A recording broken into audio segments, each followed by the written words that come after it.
Just like Abraham heard God speak and turned around at Mount Moriah when he was offering Isaac up as a sacrifice, in obedience to God's word, saw a ram in the midst of thickets or a thorn bush, and its head was caught, like Jesus with the crown of thorns on his head when he was sacrificed instead of us all.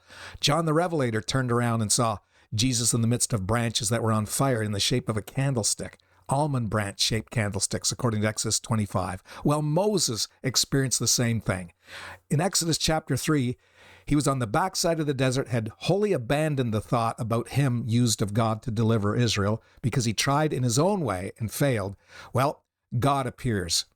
And then it's a burning bush, and Moses had to turn around to look at the bush. And the bush in Hebrew actually means thickets. It's a thorny bush, just like the thorny bush into which the ram's head was caught. And Jesus had the crown of thorns. Well, he hears God speak, and he goes through a lot of instructions to Moses how God has come down to see them delivered.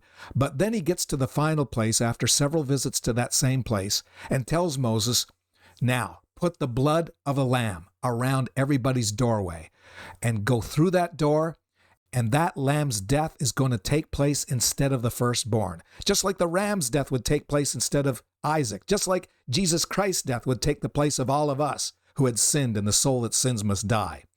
And not only that, it was on Mount Sinai. It was at the mountain range called Moriah. Sinai in English actually means thorny, just like the thorny thickets into which the ram's head was caught. And Moses had the same emphasis that Abraham and John both experienced. Here we've got Abraham, Moses, and John, and they all had a focus on Jesus Christ's death that was going to set us free and deliver us.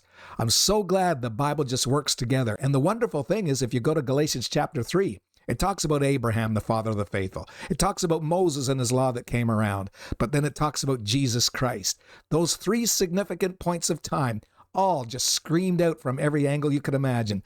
Jesus' death took place instead of us all. And Jesus Christ crushed the head of the devil, who had the power of death, that through death, Jesus Christ destroyed him.